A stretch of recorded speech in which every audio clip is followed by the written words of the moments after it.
أعوذ بالله من الشيطان الرجيم بسم الله الرحمن الرحيم باب ما يجتنبه المحرم.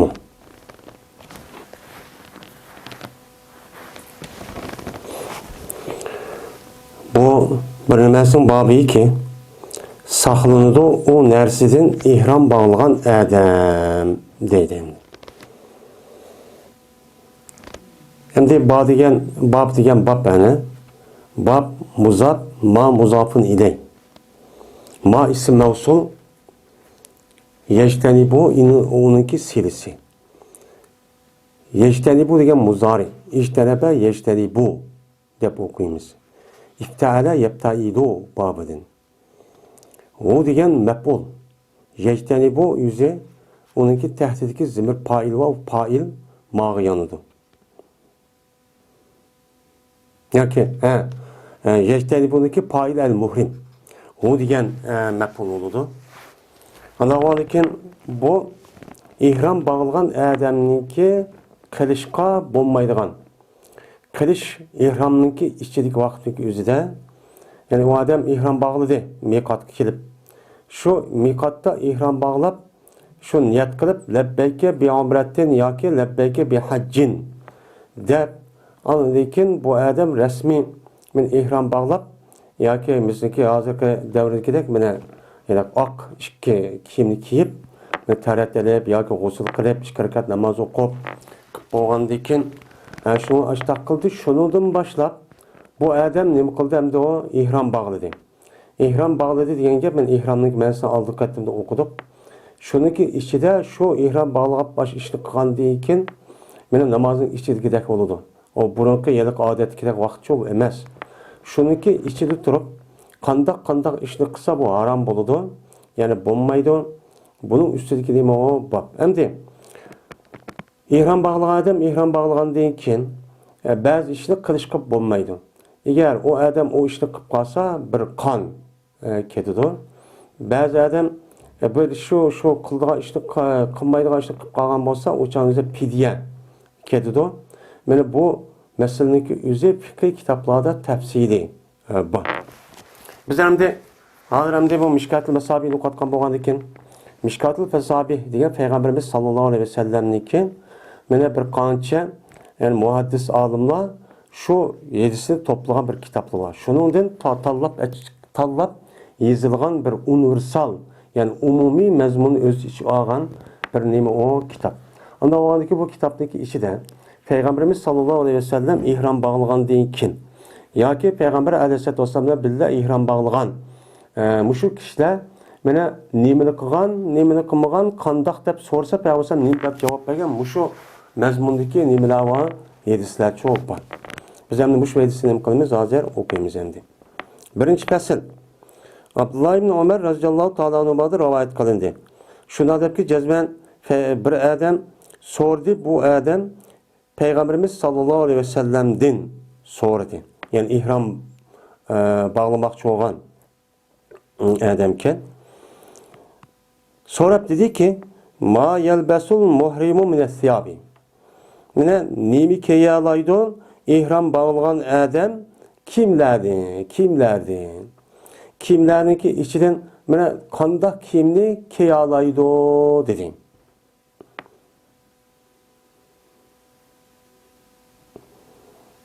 Ya Peygamber sallallahu sordu.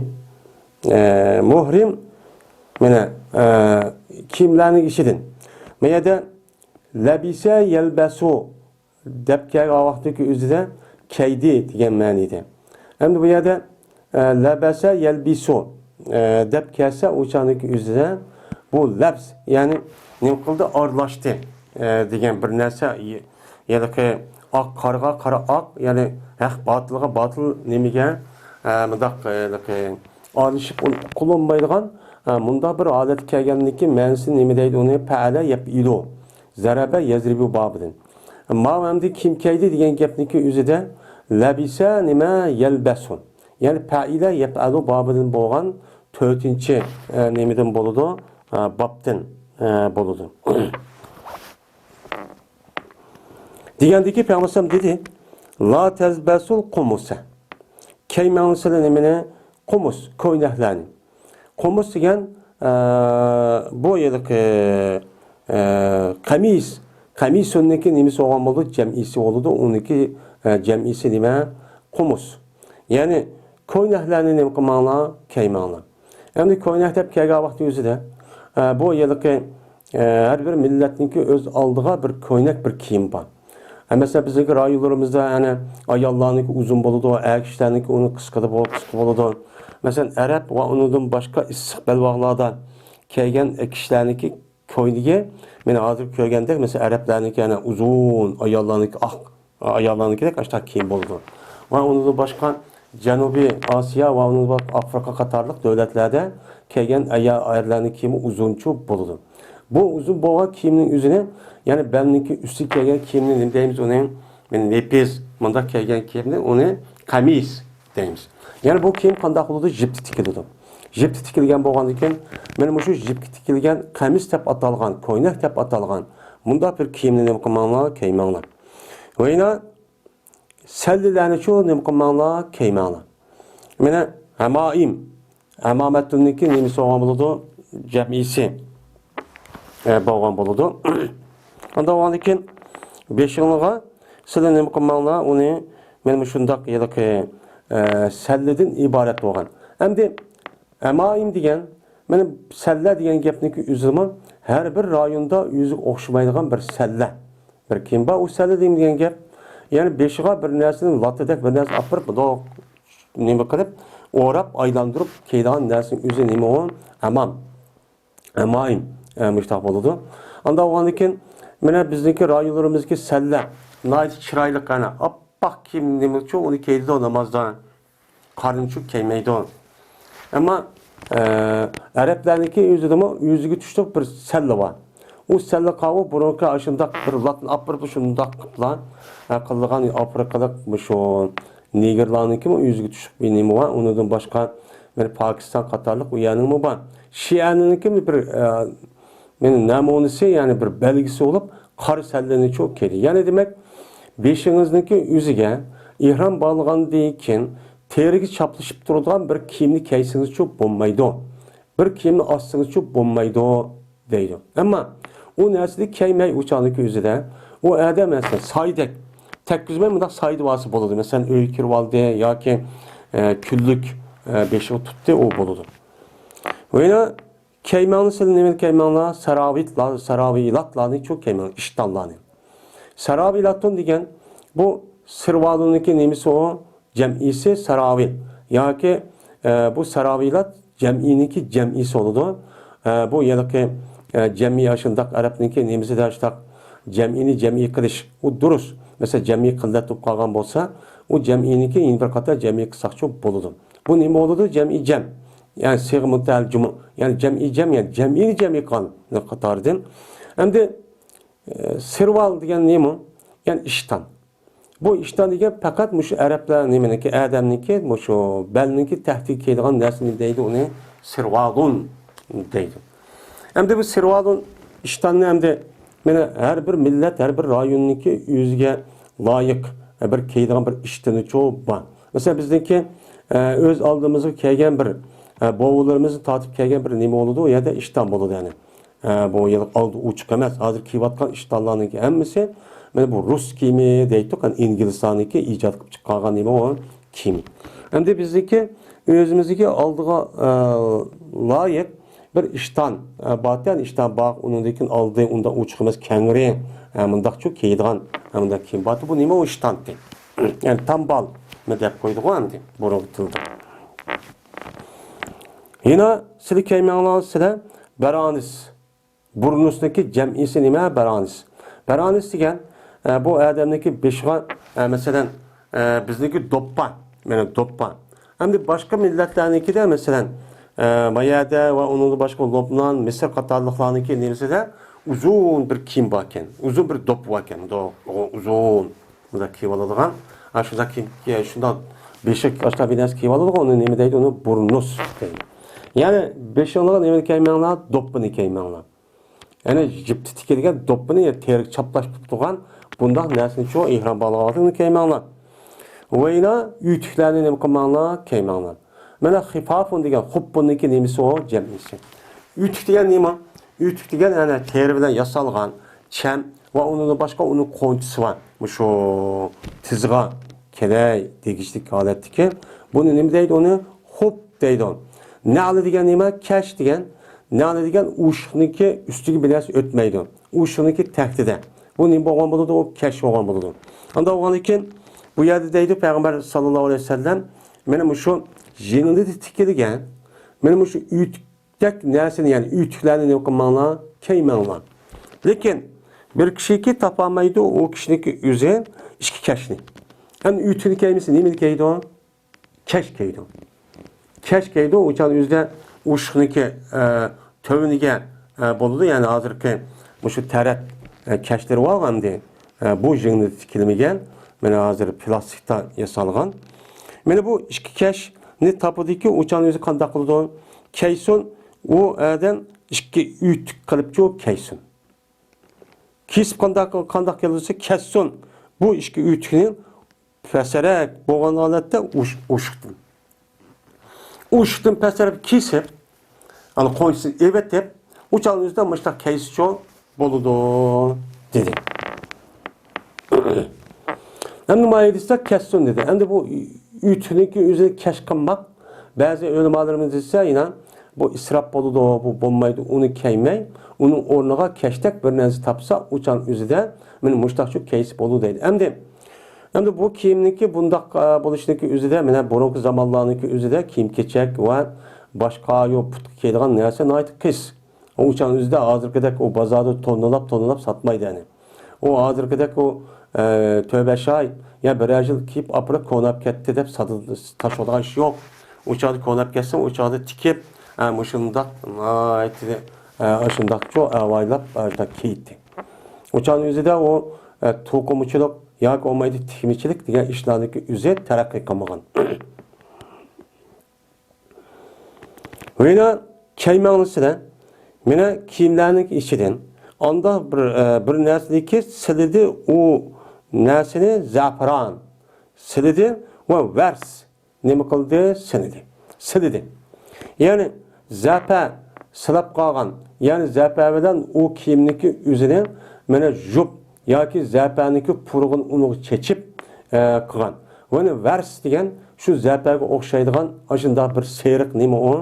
Purg'a zapaga o'xshagan rangi moshina o'xshaydi. Mana buni nima qilmanglar? Bunda bir kiyimni cho'k kaymanglar deydi. Bu yerda asosan nima demoqchi Payg'ambar sallam, ya'ni o adamni ihrom bağlı degan gap mana oldingi darsimiz degandek.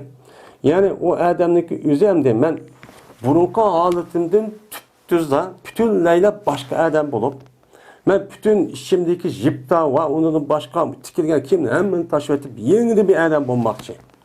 Yangidan adam bo'lish uchun men alohida safarlik tayyorlik qilib, mana Baytullohni ziyorat qilma deb keldim degan mush maqsadda bo'layotgan ish. Mana bu faqat shu haramniki, Baytullohning hurmatiniki yuzini bo'layotgan gap. Baytulloh odatki narsa yachu emas yani. Şu Baytullohning hurmatining jihatidan men u yerga kasga emas, berib jupki qopqon petim kasgiz bo'lmaydi. U yer miqatda piyavan, u yerga mushundaq kiyimning hammani solisiz, sep uningga uni ikki parcha latini pakiz, mushundaq oppoq latini o'zini mushundaq badaningizga o'rab, aniki yengidan bo'lib, men diqqat bilan borsiz degan. Bu faqat o'shu haramning hurmati.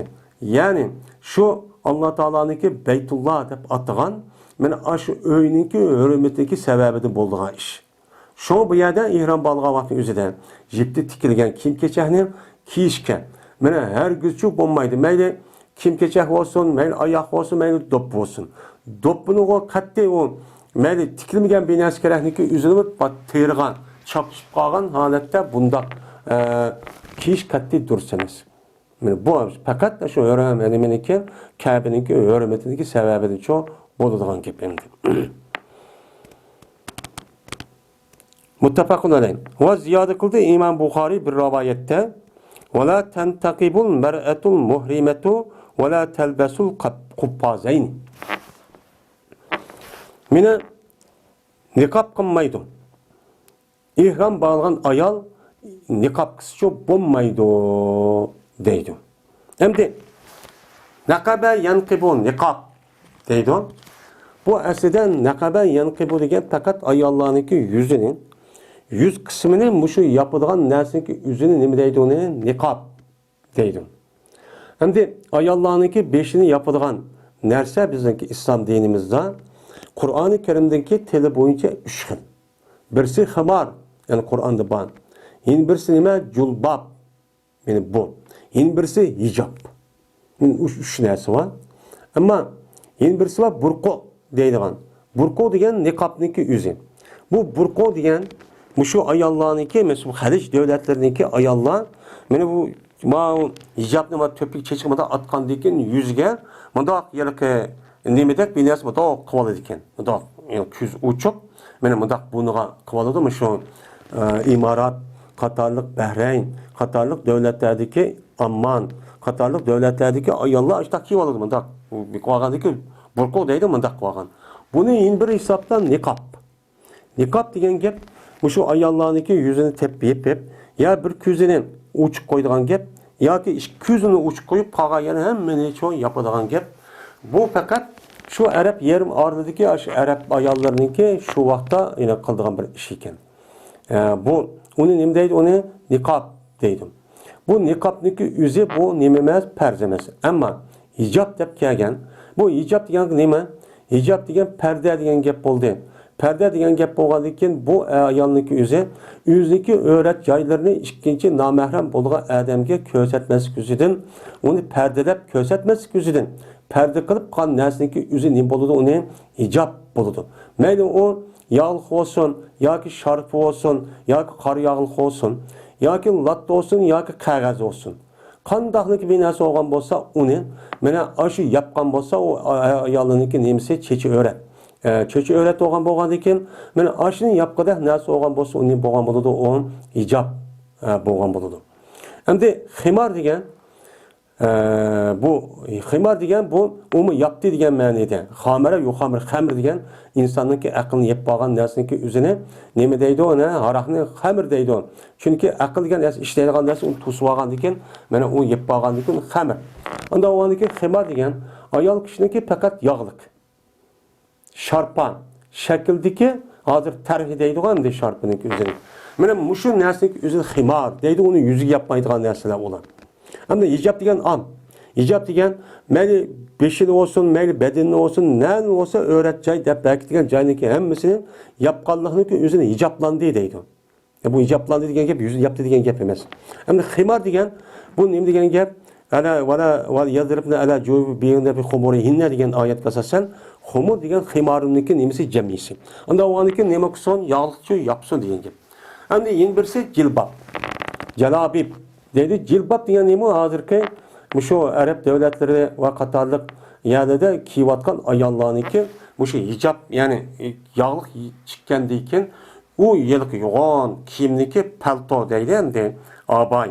Kiyimniki yüzüne şu beşini tartıp mındak atıp mındak kanlığındaki yüzüne bu nim deydi o? Cilbab deydi. Hem de bu cilbab hazırki bu terakki kırıp 12 rengi özgürüp her xil yılıq zinet şekilde müştakıldan çok buldu. Esi bu ayollarniki yüzdeki öğret caylarını tehim müstahkem yapış için bekitilgen nime o? Bir talimat, bir kiyim o. Hem de hazırki devrinin yüzüde bu cilbabın şekli özgürüp hazır pelton. Hazır endi abayı deydi o endi. Abayını özgürüp hazır. Yani 5 yıl mındak kılgan yani üzerinde fakat ma'lum devletin üzerinde 5 yıl mındak atı dendi.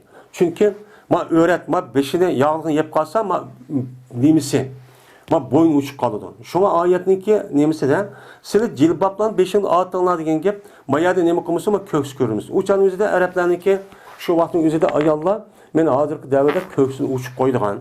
Yağlıq çeginse yağlıqını şu 5 kapır mıdak çekip koyduğun hazırki şu nigirdi dek.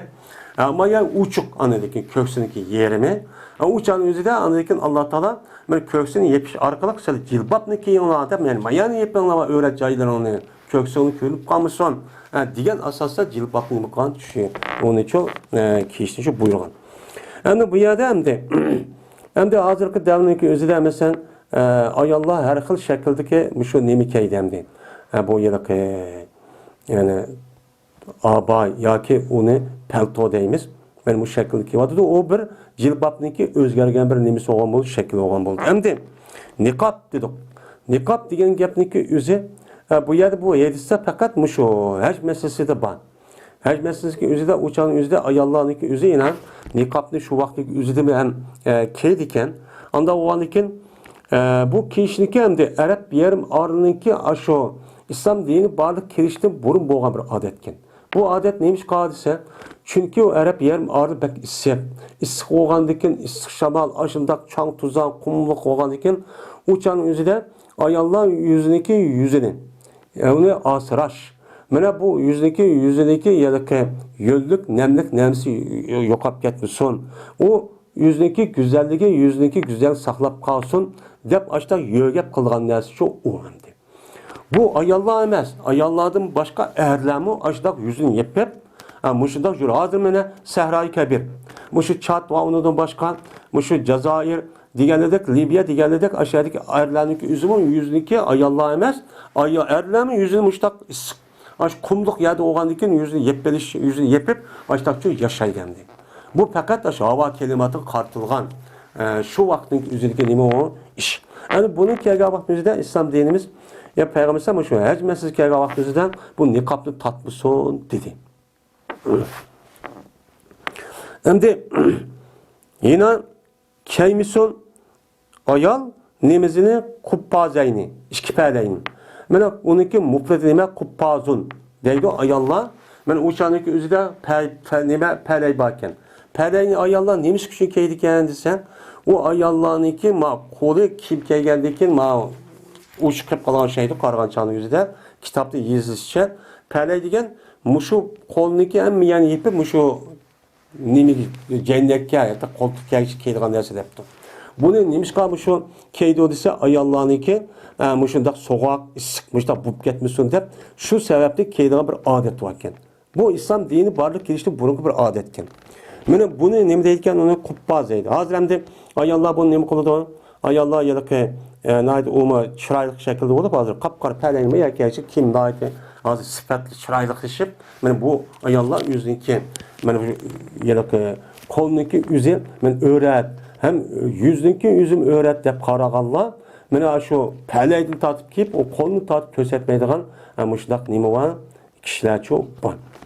Endi bu ayallarınki peley kiş ve ondan başka niqabniki nemisi bu fakat ayallarınki muş yüz meselesiki üzüden öğretme emesmi diğerlerinin oturusu bu vatkan bu hazırki xitlap emez.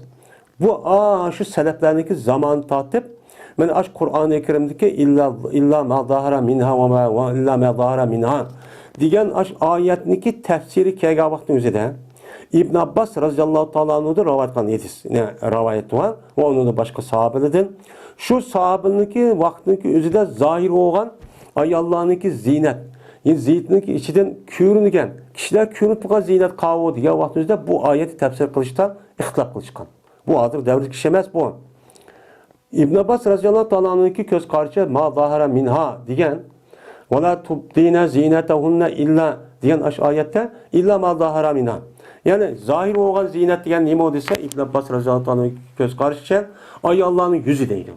Ayallarının yüzü bilen şu ayallarınki şu bir muterpi bu normalde zahir olan nime o zinet ayallarının güzellik cayları. Uçanında onu çok onu aşkarı kılmışsan mı? Uçanında onu yapmışsan mı? Boludu, dep mundak nime oldu, tefsir oldu. Bazen yapmış ayallarının hemmisi bu nime boludu öğret.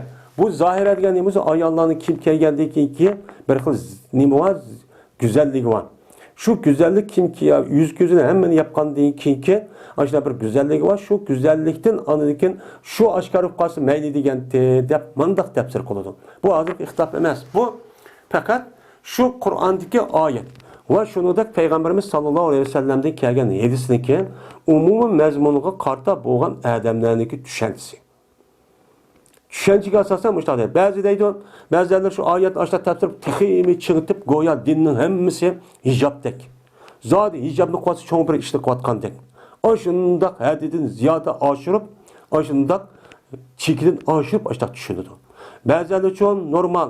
Yine bazıları sol adette solçil holatda ashta tushunib hozirgi davrimizga zak o'chaning o'zida qanday qiladi o aratni ayollarniki o chechi o'rtamas masalan chechi o'rtamas yuzi o'rtamas mana o ayollarniki o'zining go'zalligini do'q oshkor qilib u yerda illama zaharamin degandikin unda o'niki chechi degan go'zallik bo'ladi oshkor bo'ladi unda o'zi bo'ladi deb hozirgidek men musulmon deb turib o chog'ning o'zida men mu'min musulmon Qur'on hadisga iymon keltiraman deb turib ashundoq hijoblanmagan ya'ni o'rat joylarini yapmagan yog'liq atmagan ashundoq kishilarni çok ko'ryapmiz mana ular nima deydi umumiy musulmon deydi endi mat chekida ishib ketgan umumiy musulmon deydi ammo vasat yo'l qovun normal mana islom dinimiz har qanday holatimiz mo'tadil normal bo'lishni targ'ib qiladi bu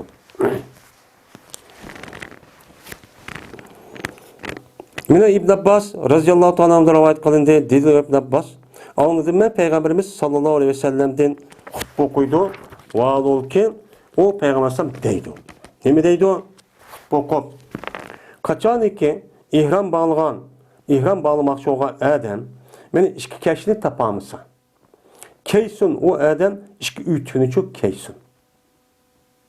Size ihram bağlamakın üzerinde keygan neresi değil mi o?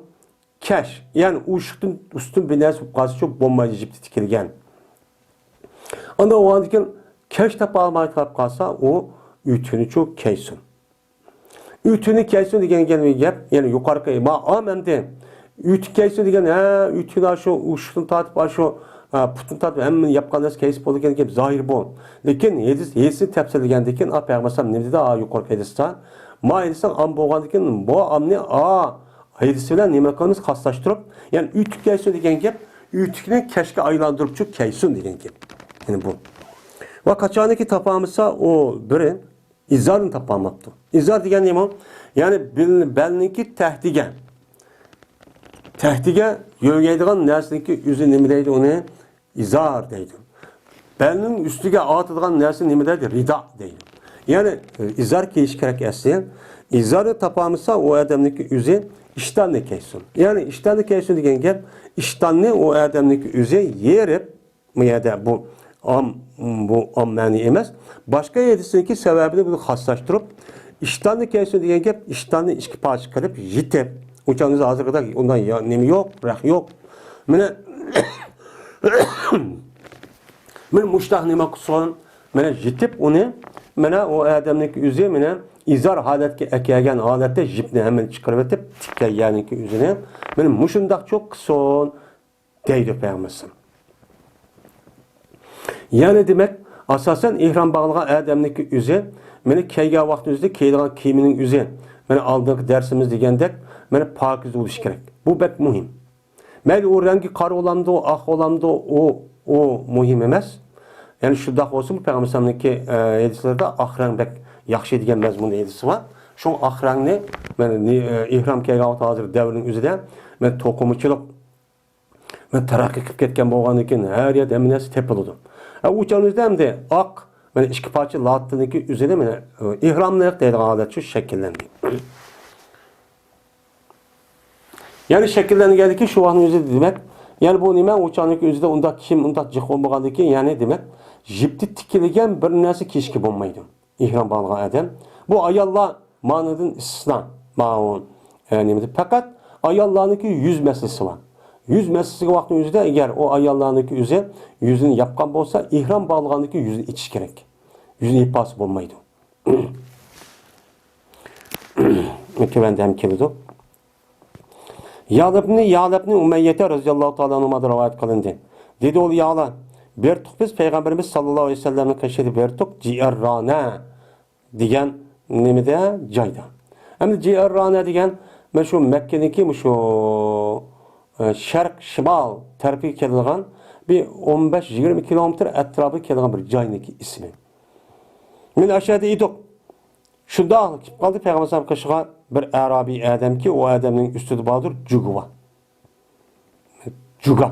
Mena shu terdi yasalgan juguva. Vaolki bu adam men sürtüp algan idi, nemini purap turduğan ettirdi. Mana bu yerda bu yerlik tezemmeha yetezemmehu degan, yani purgan narsaning o'zini o'zi sugab, muşta qallıqniki özü təzəlməkdəydi. Xaluq degan, yəni puraq. Uçan özdə ərəblər muşu əttir degan nəsə nacıq ismi bilan ataydı. Xaluq degan buraq turğan nəsni o adam özüge cugub, suga. Muşundaq halətdə bir adam nima qildi? Peyğəmbər qəşiğa gəldi.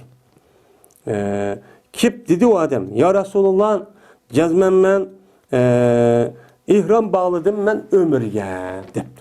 Cugu degan kim uçsuz turub, şu puraq turğan nəsə uçsuz turub mən ihram bağladım depdi. İhram bağladım o dep vazihi aleyye. Mən manəsə mənim üstümdə. Degendi ki Peyğəmbər dedi. Dep şuna dedi ki Peyğəmbər amma tayyib deməyimiz. Tayyibun degan bu sifat müşəbbəh.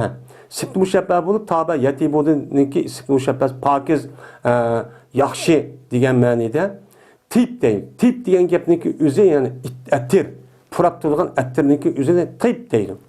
Amma bir puraydigan narsa ki sen bilan eding. Sen bilan hozir puraydigan narsa bor ekan.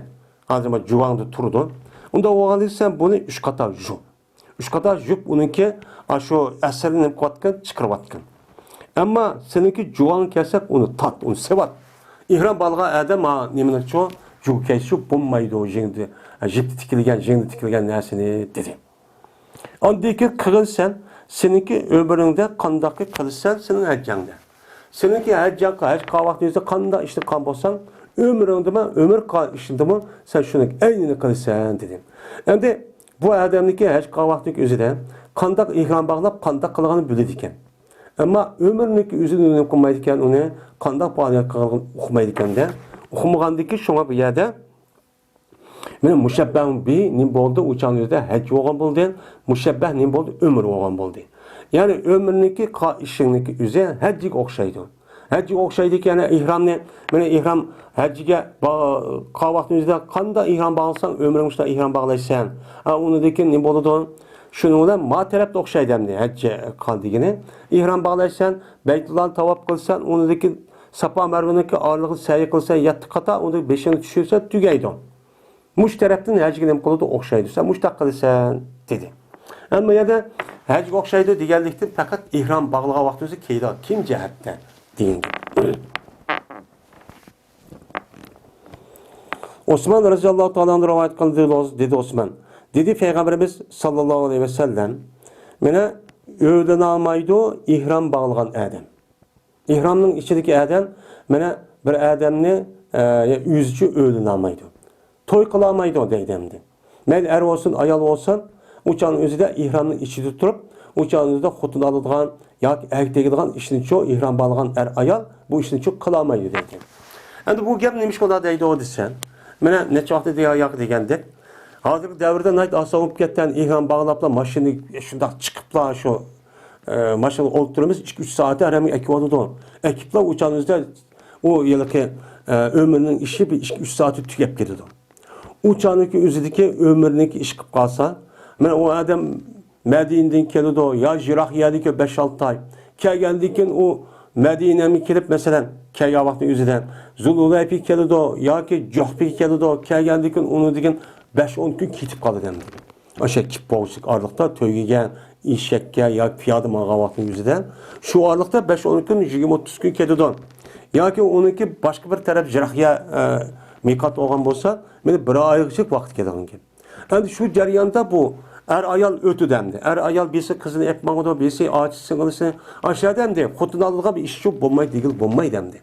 Bulmağındaki bu işte Peygamber şunu devatkan gibi. Ama hazırki devirde şu an hazır devrinizde üyümüzden hazır ben ömrü kılmen depmesen 5-6 bin kilometre yağ olan bolsun dağlı ayı falan çıksak 5-6 saati berip lan 5-6 saati berip 2 saatte şu ciddidin şu düşüpla şu yeni til düşüpla mana şu 1 saatin içinde ömrü adam az olsa tüyütüvatımız. Yani öğün çıkıp ömür kılışıp olan ağırlıkta mesela öğünün jirak yakınlık qarab Mene şu herhalde şunda uçuştu ciddi düşürdü hazır hemdi. Ya Medine'ye ya ki Taif ya ki başka ceylağa. Aşağıda berip boğuşu tövbe saatin için bütün ve ömründeki işini tüyütü atıdı. Ama her kega vakti yüzde yani baldır kim basa onu karab ona özgür çok turu demdi. Hem de bundan işim olamdı dep kaldı hazır hemdi. Çünkü sefer uzun. Hem de yine deydi Peygamber o la yankihul murhimu. İhram bağlayan adam elip tişamaydı.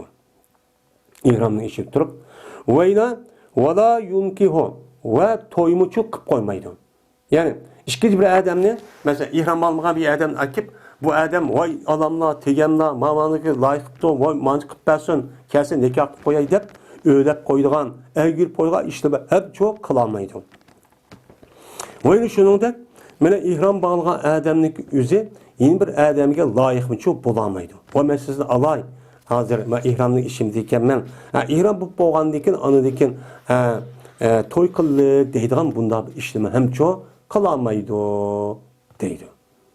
Bu faqat nima uchun bo'ladi?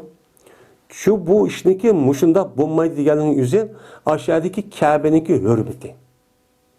Şu Kabe'den ibaret olan Allah'ın beyti degan, şu öyninki hürmetindeki sebebiden man normal işini herhangi Kabe vaktinizde Kabe keley dediniz. Bunun hürmeti var. Normal bir işi için kılamayısınız. Siz ibadet kılman, ziyaret kılman dep gelgendiyken şu ziyaret şu işini kılırsınız. Bununla başka özünün şehvet, onun başka sizde şahsi işiniz ardılaşı bulmaydı demekçi ihramın içinde. Hem de ihramda çıkıp o vakti ibadet tüküt, o vakti yüzü kısım eylemdi o.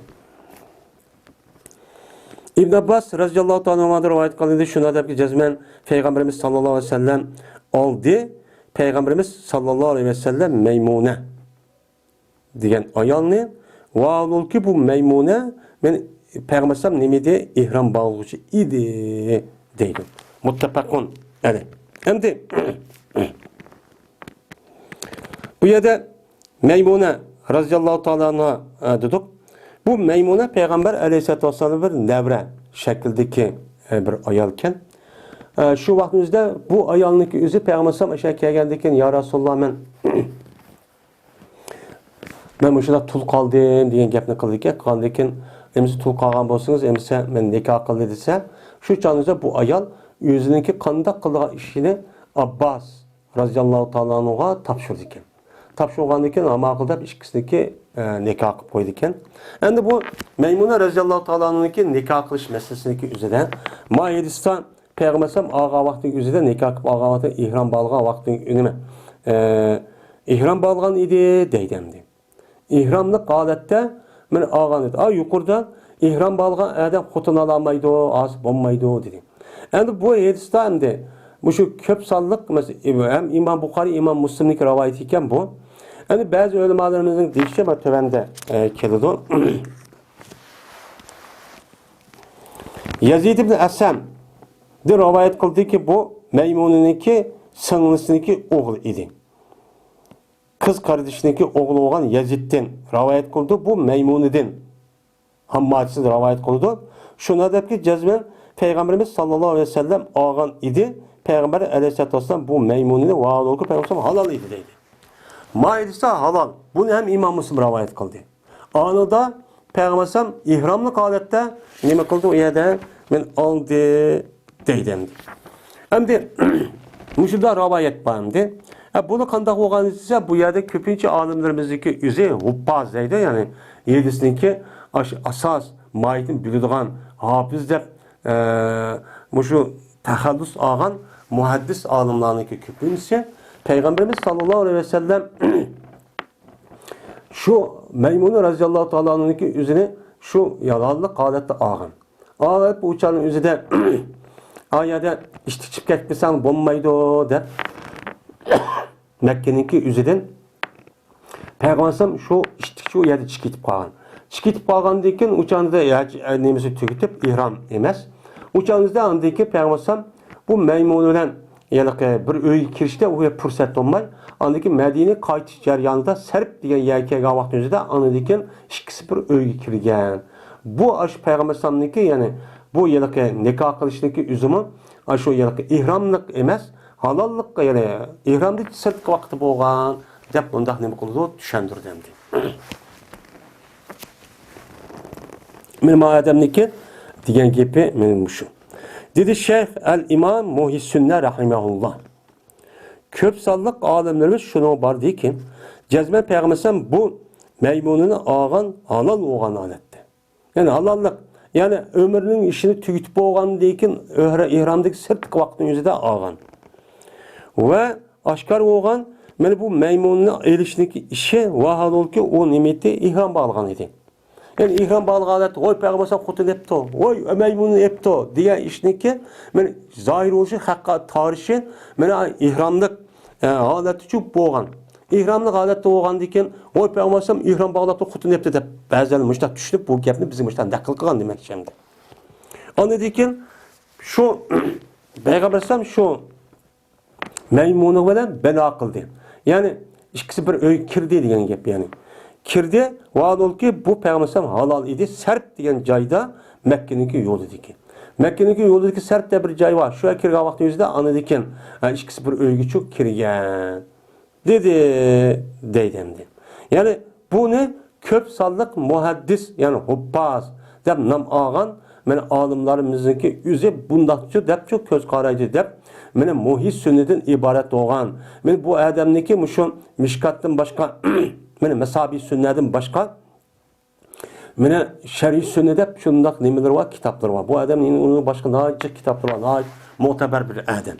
Şu muhaddis olimlarniki ichida bu odam mushtatab nima qildi buni tushuntirdi. Unda o'niki payg'ambar ihrom bo'lgan odamning o'zi nikoh qilolmaydi deb o'zi ihrom bo'lganniki oldi ichib qutul olgan ishchi yo'q. Halollik olganda nima qilgan? Olgan deymiz deydi.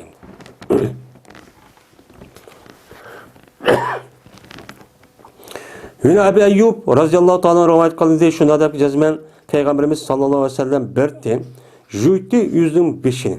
Vaadol ki o Peygamber nim idi? İhram bağlığı idi. Mene ihram bağlığın halette Peygamber yüzünçü nime kıldı? Jüyti. Anda vaadikin ihram bağlığı adamniki yüzü mene ihramdan çıkışlık ağırlıkta o adamın beşi. Mesela kirip gitipti o ya bedeni nime gitipti o. Mesela kirip geçse uçağında yüzçü boludu. Ama Juyunğa vaqtning o'zida u adam puraydigan hozirgi shampuan va undan boshqa badan sopuni degan sabun puraqliq binasini nim qilolmaydi, ishlatolmaydi. Ishlatolmay normal suv bilan juscho nim bo'ladi, durustcho bo'ladi. İbn Abbas radhiyallohu ta'ala rivoyat qilindi, dedi u İbn Abbas, meni hijomat qildi Peygamberimiz sallallohu alayhi vasallam va o Peygamber alayhissalatu vassalam ihrom bağlığı idi. Yani Peygamber ihram bağlayan haletten meni hicamet çok kıldığan. Anda o iken eğer o adamniki üzü meni ihram bağlap olgandan keyin yani hazırki devrinin üzüden 2 saat dedik uçağın üzü yani 5-10 gün kededemdi. Hem de şunda boğa vaxt üzüde meni bu mesela bedenin 5 ağrıp mesela bedenler eğrilişi Maşındaq kelgan vaqtdagi o'zida mana bu nim qilgan gap hijomat qilgan. Hijomat degani qon elish degan gap, hozir lonq qo'y degan gap. Hijomat degan gap men shu lonqini qo'yish orqali, ya'ni qon elish orqali badanniki mush oq tarafidan, g'olidan va boshqa yerlardan qonni oladi. Qon olgandiki bu qonning o'zi u yerda qonniki ichida hozirgi davrda deymiz-ku masalan, qonning ichiga bu yerda yog' mana bu nim qilgandan keyin u yer ko'pib ketgandan keyin yog'ning nimaniki qonniki ravon tomuniki ichida ravon mengishga to'sqinlik qiladi. To'sqinlik qilgandan keyin bu qonniki o'zi butun badanniki hammasi uzug'i. Bu uzuq u yer yetmagandan keyin shuning bilan u yer qopishib qolgandan keyin, qopishib qolgandan keyin qonniki o'zi bu yerda andan keyin boshni og'ritadigan ekan. Shuning uchun u yerdagi shu keraksiz bo'lgan, ashula to'sib qolgan qonniki o'zini nima qilish kerak, u yer chiqarib o'tish kerak. Bu ne bilan chiqardi? O'chaning o'zidan hijomat deydani. Hijomat qilgan asos Suriyak Venesa şu orqali sho'rab qonniki o'zini chiqaradigan gap. Hozir lonqush orqali chiqardi. Meni payg'ambar shu ihrom bo'lgan holatda bu ishni cho'q qildi ekan. Unda avvalkin ihrom bo'lgan odam mana ashunda bir ish bo'lib qolgan vaqtning o'zida mana hijomat qildisi nima bo'ladi? Ihromiga hech qanday ta'sir cho'q qilmaydi deydi. Osman roziyallohu ta'ala rivoyat qilindi. Ki bu adam Peygamberimiz sallallahu aleyhi ve sellem'de de yedis bayan perdeki bir kişi hakkındaki ol bir vakittaki şikayet kıldı bu adam yüzün iç küzünü. Vay benim küzüm ağrıp gitti dep ihramdaki içideyken bu adam o adam ihram bağlıcı idi. Şununla bu adam şu küzünü nime kıldı? Davaladı nime olan sabir diyen darı veren. Müşri Peygamber'de nima qildi? Çok bayon qilib bergan dedi. Yana demak, Bir adamniki şu ihram vaktinin yüzüde küz ağrıp gitipti, baş ağrıp gitipti, ya başka bir yeri ağrıp gitipti. Şu arkalık bu adam men davalansa ya darıysa uçan üzerinin boludu. Ama darınınki yüzü töpede sürtüdüğün puraklık mundaq bir nersi şu bombası şu boluyverdimdi. Men adamdi zammada deydi asli çingitdi deyen gap. Zammada yüzemil tazmit deyen gapniki yüzü bir nersi mundaq bağlap çigit qaldığının yüzü zam deydi. Bu bir adamniki mesela put sunup ketdi ya 5 milyon ülke bunu tengip mundaq çigit qaldığının yüzü zam deydi. Ama sabır degan bir küzü ağrıp ketse onu davalaydigan bu darınınki yüzün sabır deydi ekan. Yani bu yerde küz ağrıp ketkendan keyin bu sabırni tengip küzüge mundaq tanıdığan bir işken. Bunu Peygamberimiz davrida muştaqçı qanti ihram algan bir adam deb Osman Rıza Uşa debdi. Ana ondaki bunu asasen muşta davalansa nima ekan o durus ekan. Yine Hüseyin radhiyallahu ta'ala anhadan rivayet kılındı. Dedi bu ayal. Köyden men Usame ve Bilal radhiyallahu ta'ala anh'u köyden vaadol ki bu ikisinin biri tutkuşudur. Peygamberimiz sallallahu aleyhi ve sellem'deki tövgüsündeki nemesini hitamını yani noktası deydi. Hitam degen nime nokta. Yani şu tövgüdeki eğer bağlap beşiğini kılgan noktanınki üzerine tutkuşudur. Ve yin bir kelse kötügücüdür. Peygamber aleyhisselam kimini kötürüptü. Yani yüzündeki sevk degen keymeyen ayrı bir kiyim. Şu kiyimlik akıdan çok kötürüp turup diken yapıdı. Bu öyle şu Peygamber sıkıntı nime koludu yapıdı. Yani Peygamber ki ben sıkıntı ütüp getmişsin, isip getmişsin deyip yeni bir kiyimli töpüge sahip kalıp mesela satmadık, muştak çok kıptı. Birisi tövgeninki noktası nime kıptı, yitlepti. Hatta ki attı Peygamber aleyhisselatü vesselam Cemre Akbe'nin. Yani şu zilhiccilik 13 günde boğa işken. 13 günde muş işini ben nemkantim, köygentim. Anda o andiken bir adamdaki üzü, aşında tövgümünse mene ihramın içi nemiken, durusken. Bir adam yitlapmansa hem nemiken, durusken. Şunu da o adamdaki üzü, mene beşiğe çapışıp durulgan bir nesini atmayın. Mene latıdek bir nesini atmayın. Uçan üzde töpüge tegme, tükki tegmegen mutlak satma asasıken, bunda bir nesini kısa nemiken, saydap maçta kısa duruz. Mesela küllük eval diye hazırki devrindeki üzülen. Ya ki satmıgan, ya ki çediri kirdi, ya öğü kirdi, ihramlığın içi tutup, bu duruşçu buluverdi o deydi. Kâb ibn Ucre radıyallahu ta'ala rivayet kılındı. Şuna da ki cezmen Peygamberimiz sallallahu aleyhi ve sellem öttü. Peygamber aleyhisselatü vesselam şu Kâbe'nin kaşıda vaal ol ki o Peygamber sallam o nemi dedi? Hudeybiye dedi. Yani Hudeybiye ki yani Hudeybiye jildi boğan ehvallah idi. Şunu aldı ki Peygamber Mekke'ye kirgen. Mekke girişindeki aldı boğan gep. Vaal ki Peygamber ihram bağlı için. Deydi ya ki olmaydı. Vaal ki bu Kâb yekvatiti, ot yekvatiti kazanın tehtige. Hem tim yemek pişirmen de kazanınki tehdide ot yakıp muştak kvatiti değil. Vaal ki menen piştla, kummel. Piştlinki yüzü çuvatidi pişt. Şu Kabe'ninki yüzüge çok piştla. Bu piştlinki yüzü çöp, yüzüge muştak çok kvatiti. Yani demek ihram bağlı oldu deyip bu sahabındaki yüzü. Meni hiç kana iş kısak olmaydı, yüzak olmaydı. Çünkü bu ihram bağlığındaki o adamdaki vücuduna hiç kanda bir nersini piştini tatış, piştini öldürüş o katli olmaydı. Anda o andaki bu sahabının yüzü açtakkan geptendi. Kandaki şunu olan Peygamber dedi. Eto zike hava muke. Sana seninki haşeretlerin. Ama da hava degen hammetun cemisi. Hammetun dep gelse şu haşeret. Adamlar çakıdığan piştek açtak hayvanlarınki üzün nemi deydi? Arapçada hammetun deydi. Onun cevabı cemisi nime havamun. Bu yerdeki nime bu muzaaf sulasininki gibi. Hem de hamun dep geldi çok kısa. Başka çok da hamun o muzafe emez o. Ecvep. Mine seninki haşeretlerin sana nem qatamdı, azar berip atamdı. Yani piştigen ağırtıdı yani. Digen deyken o adam dedi, ağırtıp atıdı. Digen vaxtınızda Peygamber dedi. Seninki undaq olsa sen beşin düşü. Beşin düşürüp attı hazır. Ve tam bəgin Men 6 miskinninki o'ttirsida men 3 mushu paraqni nima qilgan? Yani mush paraq deb bir qochib aka yo'g'on mushtaq qacha 6 miskinninki o'ttirsa sen paraqdan iborat bo'lgan mushu yemekni sen 6 miskinninki o'ttirsa 6 miskin bir vaqt mushni kafarati meni mushu dedi. Endi paraq degan nima bo'lsa 3 sa. Men 3 saniki o'zi nima bo'ladi? Paraq bo'ladi.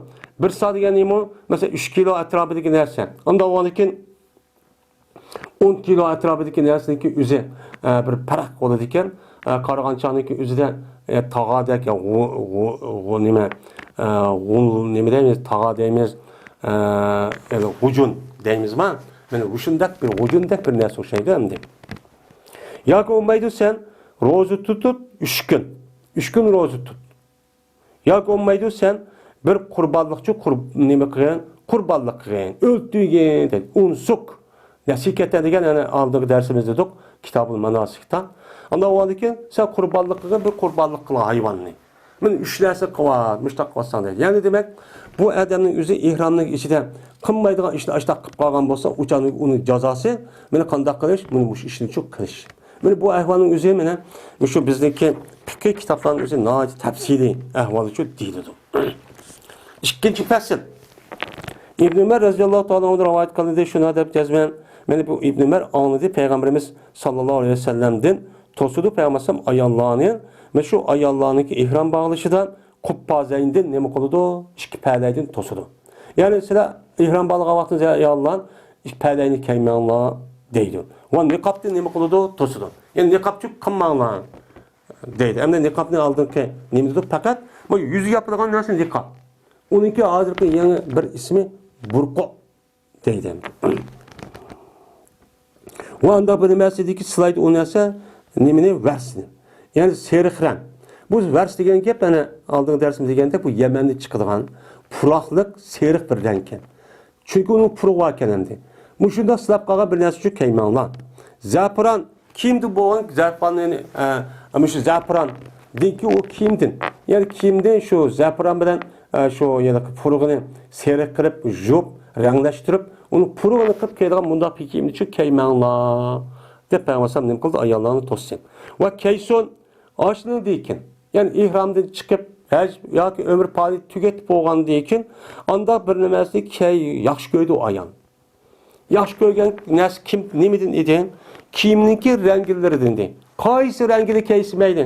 Oqniki hamdi, qorniki hamdi, qizilniki hamdi, yeşilniki hamdi kiysin. Men seriq olsun, mesela muasbar, yani seriq olsun kiyim yoki xaz jipak olsun yoki hudi. Hudi degan nima?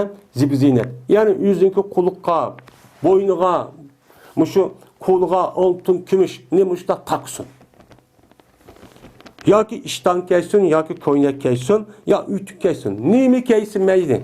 Ammo ihrom bog'lagan vaqtning o'zidan u ayollarning o'zini niqob kiysin, mana pulg'uchu parda kiysin va shuningdek mushu puruq va narsani seriq narsani o'zini mana juyilgan mushu rang qilgan narsani shu nima qilsin, kiysin deydi.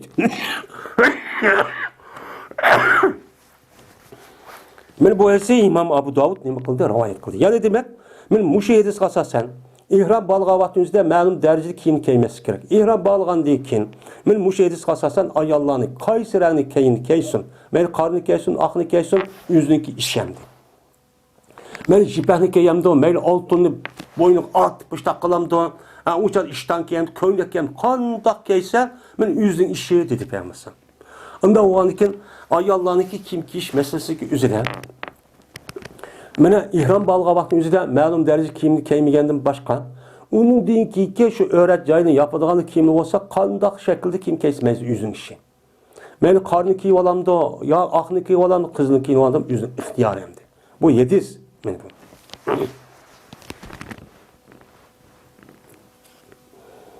İmam Abu Davud rivoyat qilgan hadisdan sahih. Ayşe radhiyallohu ta'ala rivoyat qilindi, dedi Ayşe.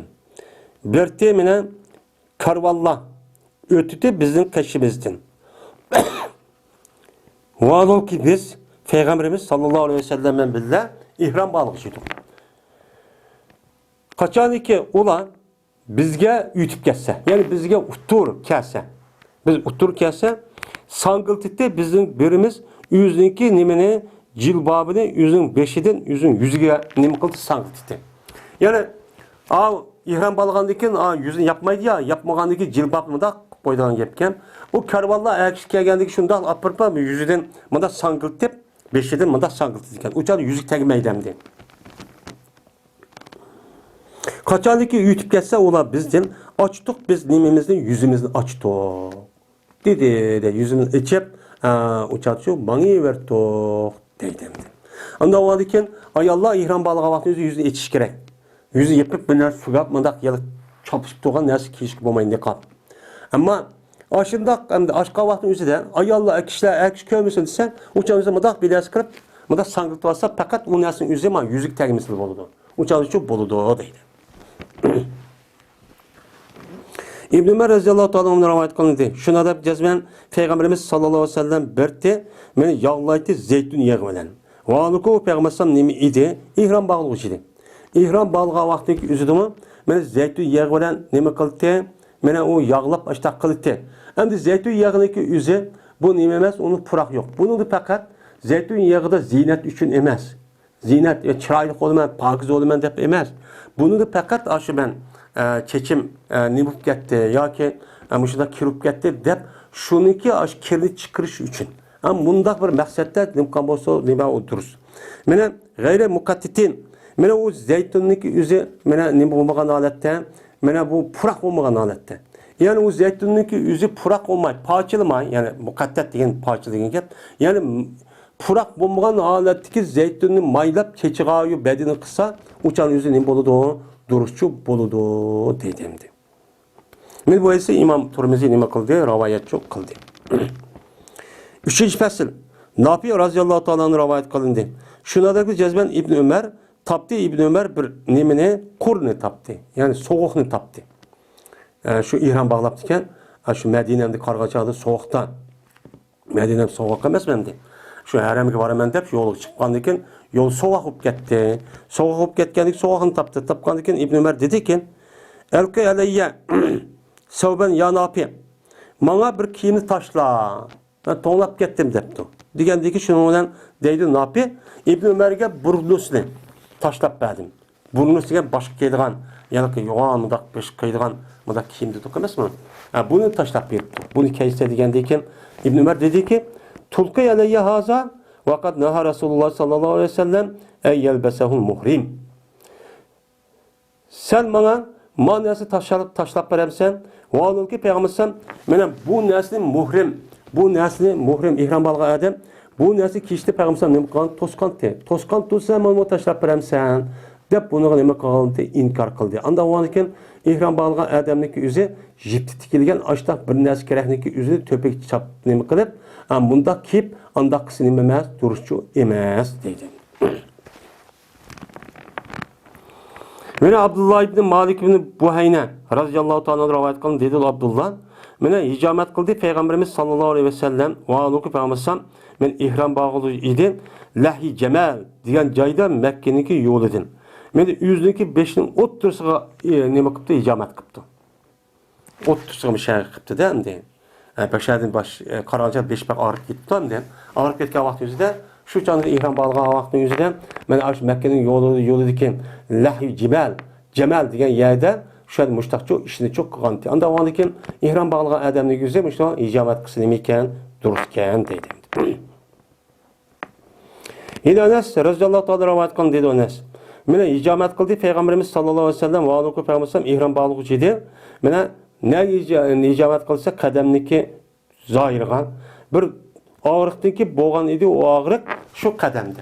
Peygamberim'deki putuda bir ağırlık varken şu ağırlığı kettirip dep şu putuğa Peygamberim ne qıptgan hicamet qıptgan. Qarğançaqda bu hicametin payısını alıb çıxkan. Şu canlısı doktorluk şunçalik endi.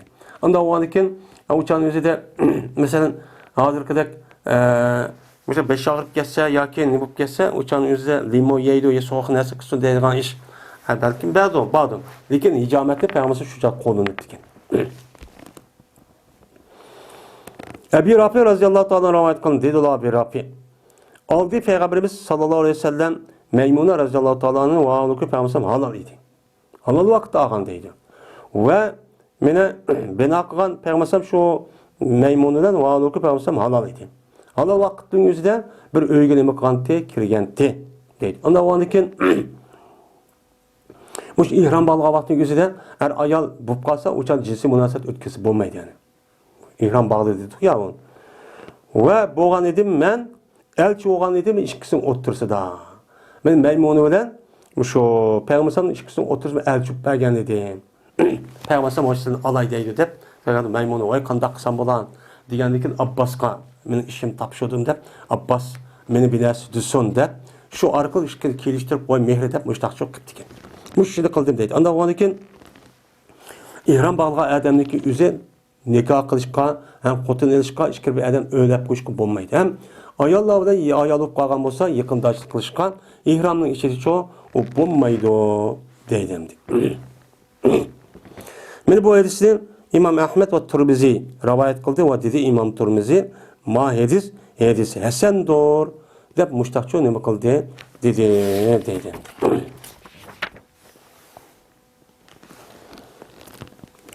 Ve ahir da'vana elhamdülillahi rabbil alemin.